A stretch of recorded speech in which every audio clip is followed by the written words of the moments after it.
మీ business ఏదైనా మీ ఊర్లో promotion చేయాలంటే అది సుమన్ టీవీతోనే సాధ్యం. ఇప్పుడే సంప్రదించండి.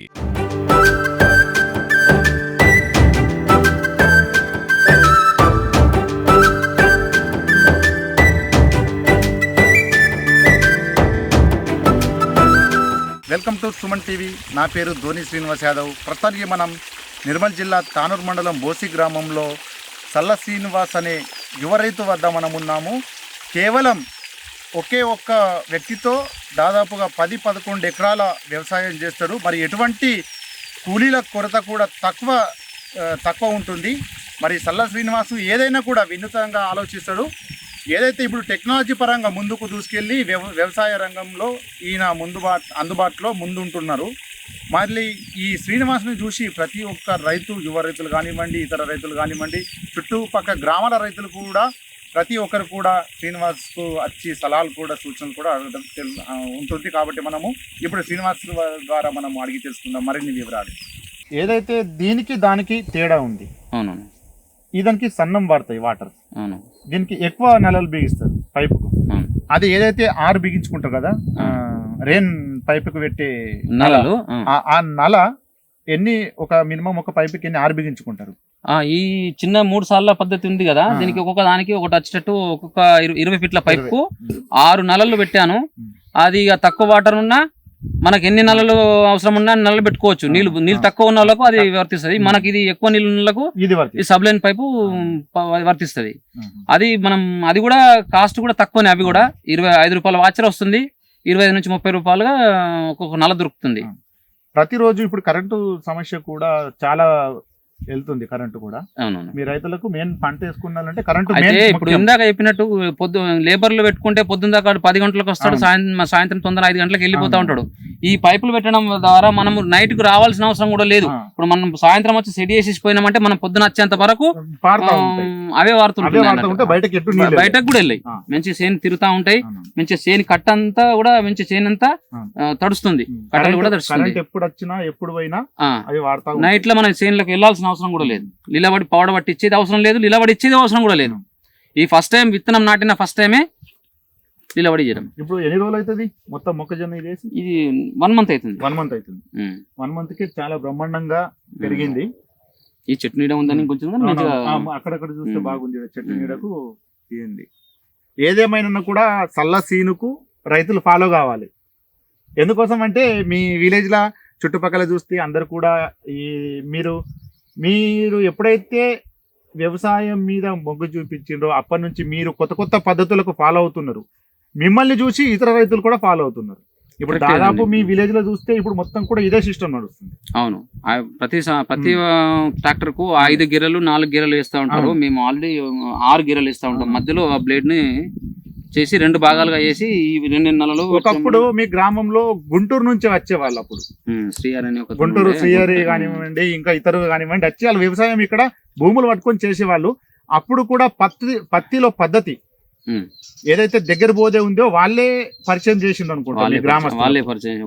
కొంత మనకంటే ముందు వాళ్ళు ఉంటారు.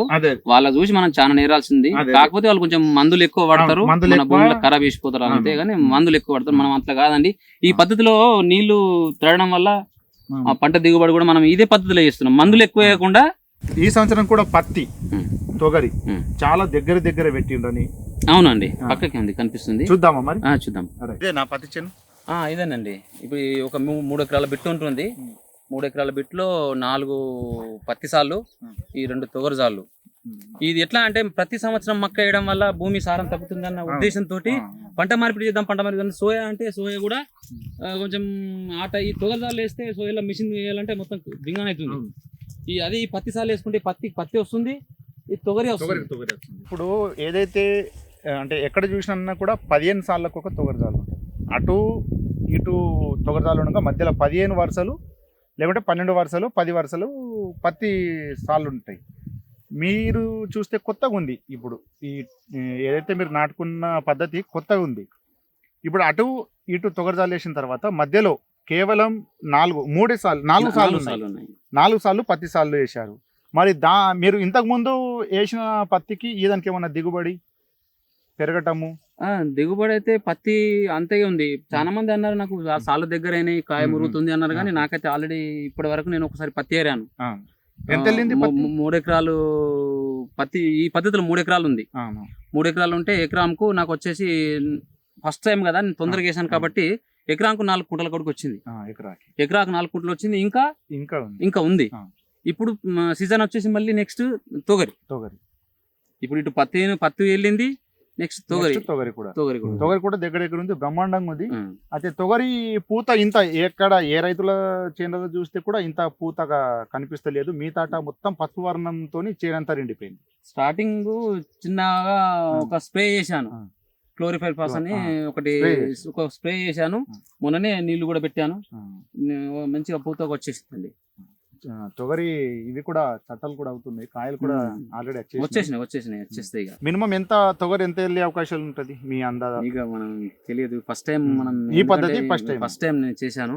ఇప్పటికైతే పంట ఏపుగానే మంచిగా పెరిగింది, దిగుబడి మంచిగానే వస్తుంది అనుకున్నా. ఖర్చు కూడా ఎక్కువ పెట్టట్లేదు నేను, ఎక్కువ మందులు ఎక్కువ రసాయనాలకు ఎక్కువ పోకుండా మామూలుగానే చేస్తానండి. పేడ ఎక్కువ మీరు ఎండాకాలంలో ఎరువు కొనుక్కొని ఎరువు నింపుతా ఉంటాం. ఎక్కువ రసాయనాలకు తక్కువ మన దగ్గర పోయేది. అందుకే ఇందాక చెప్పాను కదా, మక్కలకు వేరే ఊర్లలో 50 కుంటాలు 40 కుంటాలు తీస్తా అంటారు. మేము యూరియా తక్కువనే పోస్తాం కాబట్టి మా దగ్గర 30 నుంచి 30 వచ్చేది. ఈ పద్ధతిలో మాకు 30 నుంచి 40 వరకు కూడా ఆవరేజ్ దిగుబడి వస్తుంది. ఎందుకంటే నీటి సమస్య, మక్క కావాలనే నీరు. ఇప్పుడు నీరు ఎంత ఉంటే అంత మక్క అందుకే ఈ రసాయనాలకు పోకుండా ఎక్కువగా ఇస్తుంది. ఇప్పుడు మీరు చూసారు కదా, ఎక్కువ పురుగు కూడా కనిపిస్తుంది, కానీ ఏదో ఆమ్నను ఏదో చిన్నగా బెండ మెథనిన్ ఒక మందు ఉంటుంది. ఈ చిన్న మందులకే పోతాం, ఎక్కువ కాస్ట్లీ మందులకు పోమన్నారు. మరి అడవి పందుల సమస్య ఉంటది. మొక్కజొన్న అనేసరికి కానీ పత్తి కానీ ఏదైనా, పత్తి కూడా కాయలు కూడా మొక్కజొన్న కానివ్వండి, వాటికి కూడా అడవి పంది నాశనం చేస్తాయి పంట. అవును, అడవి పంది. దానికోసం మీరు దానికి కూడా కొత్తగా ప్రయోగం చేసిన నేను. ఇప్పుడు ప్రజెంట్ అందరూ మార్కెట్ లో సోలార్ ప్లేట్, బ్యాటరీ ఒక 20,000 రూపాయలు ఖర్చు అవుద్ది. కానీ నేను కూడా ఇంకా కొత్తగా ఆలోచించి, ఇప్పుడు ఏదైతే డ్రిప్ లైన్ పద్ధతి కొత్తగా చేసినా, ఆ సోలార్ కూడా కొత్తగా ఆలోచించి నా టెక్నాలజీ తోటి, నా సొంత తెలివితేటలతోటి యూట్యూబ్ ఇది కూడా చూసినప్పుడు యూట్యూబ్, అది కూడా యూట్యూబ్ తోని నేను సొంతంగా చేశాను. 2 సోలార్లు నాకు నడుస్తాయి, అట్లా అతి పద్ధతులు నడుస్తాయి. అది కూడా చూద్దాం. ఏదేమైనప్పటికీ కూడా సల్ల శ్రీనివాస్ అంటే కొత్త పద్ధతులు, కొత్త తరానికి కొత్త పద్ధతి. ఏదైతే 5G స్పీడ్ ఎలా అయితే ముందుకు 5G నెట్వర్క్ కానీ 5G ఎట్లయితే పోతుందో అలా మనం ఇప్పుడు ఇట్లా ఈ పైపులు పెట్టేసి చెట్టు కింద కూర్చొని ఆనందంగా యూట్యూబ్ చూడడము, అందులో ఏది కొత్తగా కనిపించింది అంటే దాన్ని ఫాలో కావడము, దాని పద్ధతిలో మనం ఏదున్నా నీకు సమయం దొరికినప్పుడు ఖచ్చితంగా యూట్యూబ్ లో వ్యవసాయానికి సంబంధించిన ఖచ్చితంగా వీడియోలకు అప్డేట్, మీరు ఏది అప్డేట్ వచ్చినా కూడా మీరు వదలరు. ఒక చిన్న కోరిక ఉంది, మీ సహకరిస్తే నా యూట్యూబ్ కూడా ఒక ఛానల్ పెట్టాలని. ఇప్పుడు మీరు లైవ్ గా చూపిస్తాను, కానీ నేను కూడా ఒక చిన్న లైవ్ పెట్టాలని చిన్న ఆశ. 4 మందికి విషయం తెలిసేస్తుంది, మన అక్కడ నుంచి 4 మందికి తెలుస్తుంది ఆశ. ఏదేమైనప్పటికీ కూడా మీరు చేస్తున్న వ్యవసాయం అయితే బ్రహ్మాండంగా ఉంది. మరి ఆ సోలార్ కూడా మనం చూసే ప్రయత్నం చేద్దాం.